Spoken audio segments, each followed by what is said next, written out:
You guarding the chips? No, no. Well, then you're being incredibly difficult. Please, help yourself.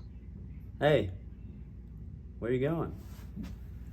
I'm trying to listen to the music. Janis Joplin and Big Brother and the Holding Company. A minus singer, C plus band, far less innovative than the Kinks. You know, you have one hell of an inferiority complex. I do? Sure, I have no right to call you difficult. I mean, don't you have respect for human dignity? I mean, you are a liberal, or else you wouldn't be here. I came with a friend. You came to Manchester, New Hampshire in a blizzard to knock on doors for Eugene McCarthy because of a friend?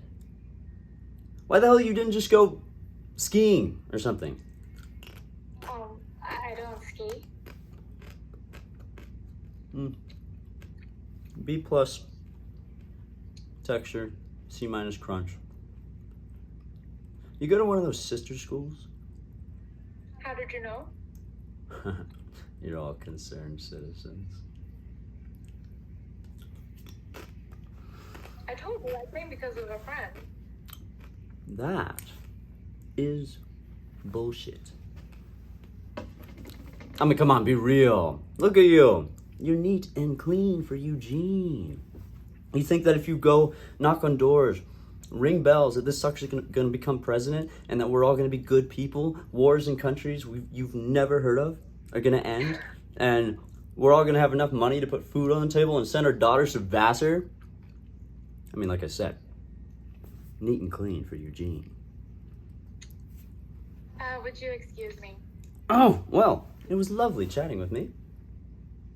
It was a pleasure. What's your name? Susan. Okay. Susan. Susan Johnston. See you. Hey. Susan Johnston, wouldn't you like to know who I am? Oh, come on. A nice girl like you can't look a guy in the eyes and say, I have absolutely no interest in talking to you. You are incredibly stubborn and difficult, and your looks are B minus. Why do you grade everything? I used to be a very good student. You used to. Yeah. Dropped out of Princeton. The International School of Bullshit. And what do you do now? This and that, here and there. Well, do you work for McCarthy? I mean, you're at the McCarthy dance. Susan, I came with a friend. I don't think you realize that this is just the tip of the iceberg. McCarthy is irrelevant. He, at best, at very best, is a C plus. Adlai Stevenson. Susan, the changes to this country could be enormous. Far bigger than anything your sister mine can imagine. So are you a real life radical? You mean, do I build bombs in my parents' West Hartford basement? Susan, how could I be a radical? I played lacrosse at Exeter. I am a Jew whose first name is Scoop. You're not very good at nuance, very quick to categorize. I'm a journalist. I'm just here to look around. So do you work for a paper? Oh my God.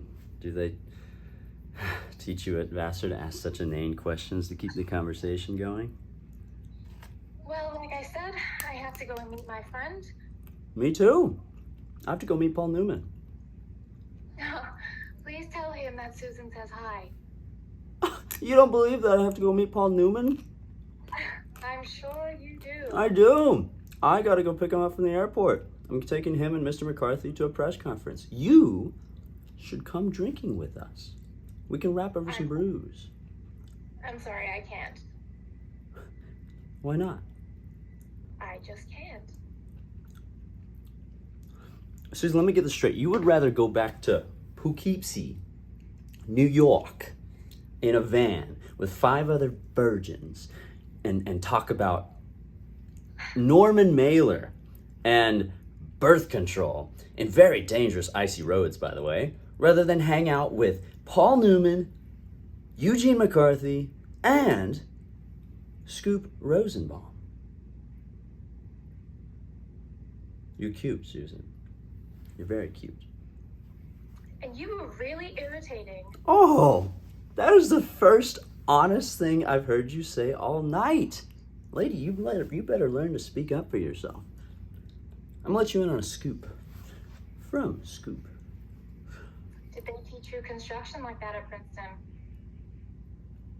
I dig you, Susan. I dig you a lot. Can we say like instead of dig? I mean, while I am standing up for myself. I like you, Susan. You're prissy, but I like you a lot. Well, I don't know if I like you. Why should you? I'm difficult. I'm arrogant. I'm very smart. So you learn to put up with me. What? What? You're thinking something. Actually, I was just wondering what it was that mothers teach their sons that they never bother to tell their daughters. What do you mean? I mean, is why the fuck are you so confident? Oh my God! 10 points for Susan! Ding, ding, ding, ding. Oh, we moved on to points now from letter grades. Oh, there's hope for you. You're gonna be quite the little politico. Actually, I'm going to become an art historian. Oh. Don't say that. That's so... I'm interested in the individual expression of the human soul, content over form. But I thought the point of contemporary art was that the form becomes the content, right? I mean, take Albert's homage to the square, right? You've got 3 superimposed squares. You've got the big one, perception, integration, and the smallest one, isolation. Literally just 3 squares. Yet they represent the gross inadequacies of our society. Therefore, your argument is inconclusive. Don't give me a Marxist interpretation of Albers. You are one fuck of a liberal. Pretty soon, you'll be telling me how much Herbert Marcuse means to you. I don't fucking believe it. You've never read Marcuse. Isn't Paul Newman waiting for you, Scoop? Isn't your friend waiting for you, Heidi? How did you know my name? I told you. I'm a journalist. Nothing gets past the Liberation Earth News. That's your paper. Editor-in-chief. Circulation 362 and growing. Okay, truth. The reason why I know your name is because it says it right here. Heidi. Oh. Oh! Oh, well, You don't have to look at the floor, Heidi. I'm not. Heidi, I got nothing on you anymore. Why are you so afraid to speak up? I'm not afraid to speak up. Heidi, you don't understand. You are the one this is all going to affect. You're the one whose life this could change significantly. You are a serious person. And I respect that. And you are the unfortunate contradiction in terms, a good, serious person. And I truthfully envy that of you. Thank you. I guess. Yeah. You're going to be one of those believers that never quite understood that it was all just a phase. One of those, the Trotskyite in Lenin's New Economic Policy, a worshiper of the fallen images of Christian Judea. And you? And me? I'm just here to look Oh. around. What if you get left behind? You mean if, after all the politics, you girls decide to go hog wild, start demanding equal rights, equal pay, equal orgasms? Well, all people deserve to feel their potential. Yeah, absolutely. Why shouldn't they? Well, I mean, why should some well-educated woman spend the rest of her life making you and your kids tuna fish sandwiches? They shouldn't. And by all means, neither should a badly educated woman. Hidella, I'm on your side.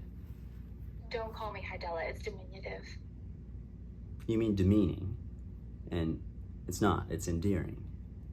You're deliberately trying to elude my train of thought. No, I'm not.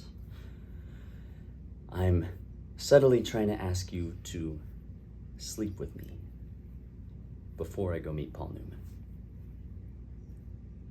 Oh, I'm not saying you have to, by all means. I'm not guaranteeing at all absolute equality in experience.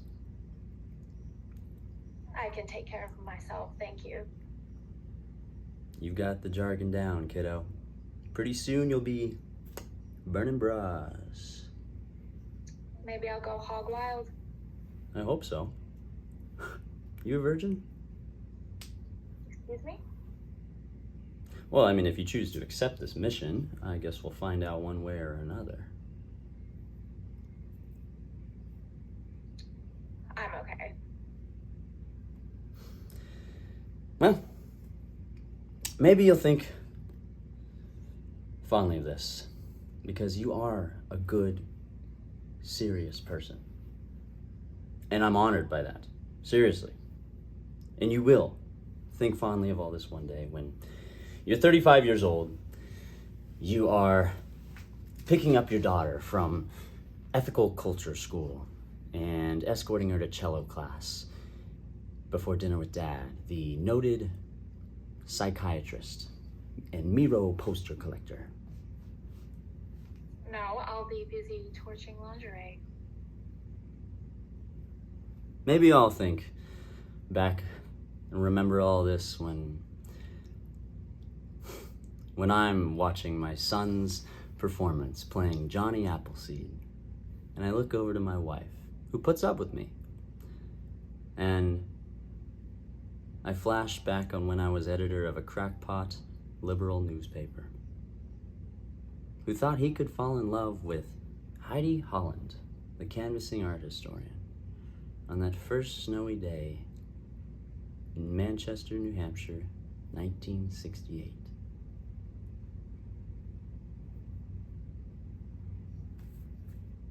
Are you guarding the chips? No. I trust them.